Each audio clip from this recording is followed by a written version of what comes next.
Slurpty slurpty, hello. Do you have enough bananas in your life? Probably not, but do you have some sultanas in the fridge? Well, you don't need to keep them in the fridge, but sometimes I do. Just because there's nothing quite as nice as a cold raisin. Anyway, today what we're going to do is make some music, or at least pretend to make some music. So hold on to your hats and fasten your seatbelts, because I've got a sick Vital bass that'll bring your nan to the forefront of your mix, so she's a bit sort of dry and you need to put more reverb on to like wash her out. And yeah, you know what I'm saying? I know the bass. Oh, hang on, let me put it on my headphones. Alright, listen to the bass.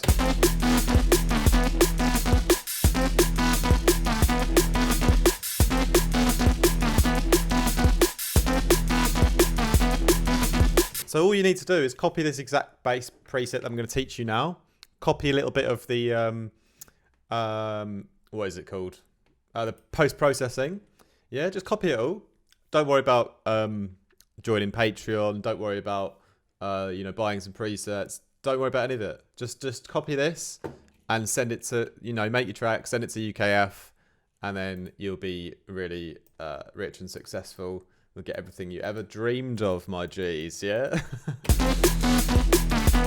Anyway, I'm just kidding around. Here is a very nice Vital bass, or slash lead though, however you want to call it.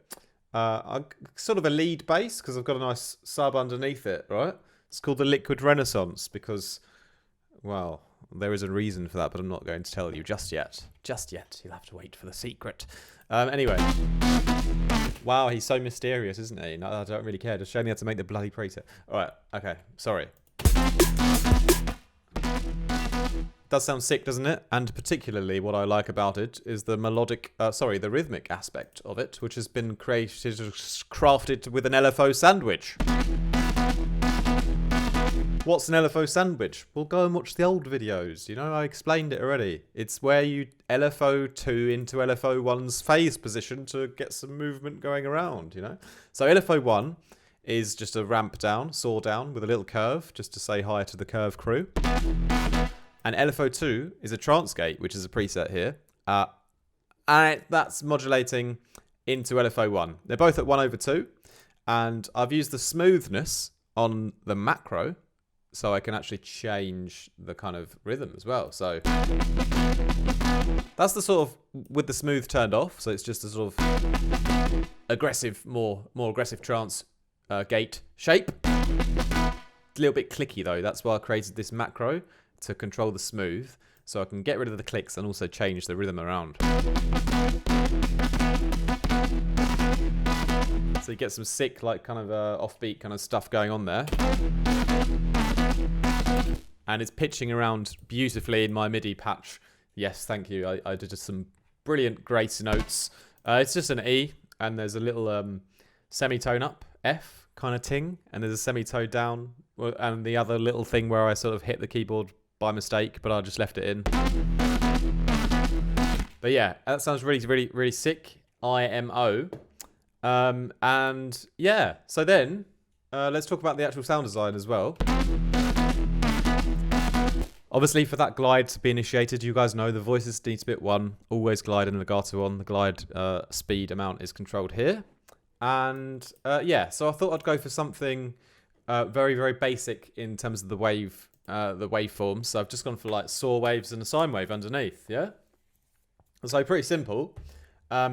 Basically, the first one is a saw wave, initial saw wave. The second one is also a saw wave, but it's up at +7. So we're getting a nice little 7th chord ting going on. Yeah, theory. Yeah, get your theory in there. Just a little bit, not too much. Otherwise we'll be overwhelmed. Then we've got a little bit of detuning happening between the saw waves. So that's important to create a little bit of space and separation. Let's turn off the effects and you can kind of hear what it sounds like without them. Yes. If we take off the filters too. You like that sound, don't you, Michael? Yeah, I'm talking to you, Michael. I don't know anyone called Michael. But anyway. I peppered in a sine wave underneath as well to add some bass into it. We can leave it off for a moment. But I've chosen to leave the unison off. So all it is literally 2 saw waves, one at +7, a little bit of detuning between them, just so they're a little bit off key. It's a bit more natural. And then in the effects, this is where I really brought the juiciness to life. That's the technical term.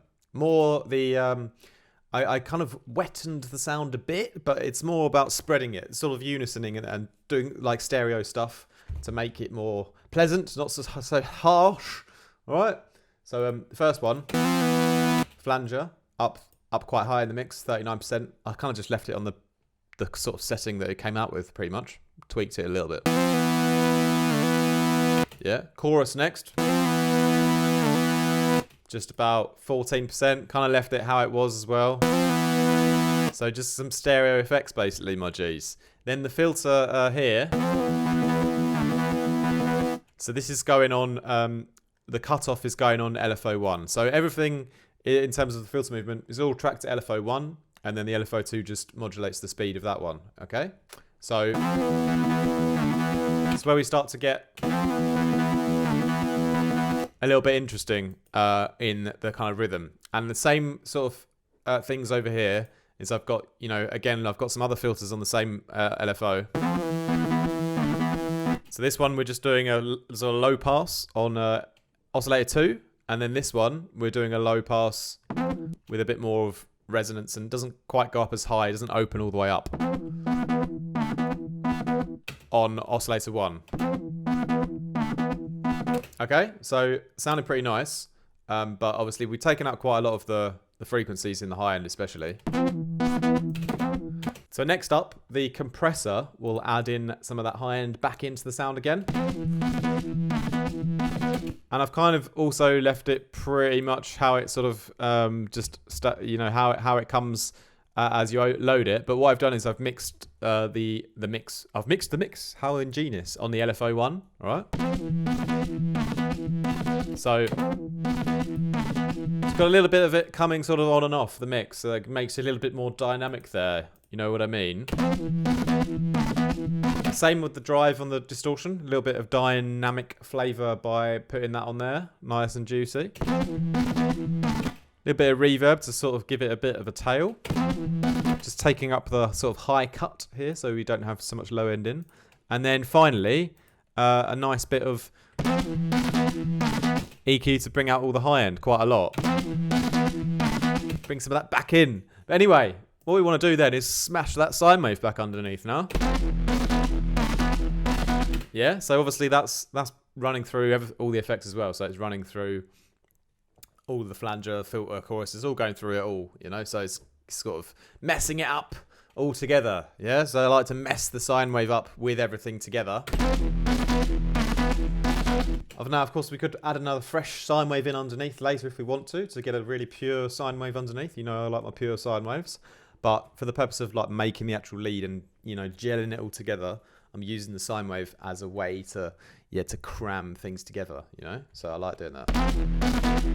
It's nice and original, dirty, natural kind of sound. And so that's basically the main talking points about the actual Vital patch. And then quickly in the post-processing, to bring it out in the mix a little bit more, it's got a channel EQ, and I've just boosted the highs a little bit here. So yeah, nice and crispy up there. A little bit of extra high end magic with the wings fire. So just saturating the highs, mixing it in about 50%. I need to readjust this multi-band. It's moved for some reason. Let's do sort of 1.5k and up for this one. And then a cheeky little bit of LFO tool to the kick to sidechain it a little bit. But I've just mixed it in a little bit. I haven't gone full whack because I didn't want it to be super choppy because it's a lead as well. I don't want to take out all of the kind of lead part of it, So yeah, again, like I said, what we could do is we could bounce it out, for example. I did a bit of automation. So before I'll just show you. So let's turn that back on. So like I said, I made this macro at the start, which controls the smoothness of our LFO sandwich here. Yeah, so just controlling, you know, how it's modulating the LFO1 by how smooth or harsh it is, you know.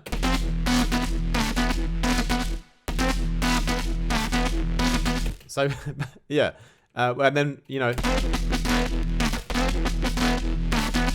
that's how we can get the different kind of rhythms and stuff going on. So what I've done is I've just automated the macro here within the channel strip.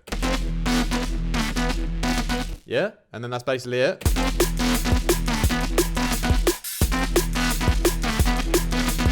And yeah, it's got a sick kind of little variation in there now. So let's bounce that out. And yeah, like I said, you could go ahead and like, if you really wanted to get a clean sine wave underneath, you could. But just for the purposes of this, we can just do a little bit of a mid-side EQ to tidy it up. Because obviously I made it all with the sine wave in it, all in stereo and everything. So I'll just take out a bit of that stereo down here. Clean it up a little bit further, my G's.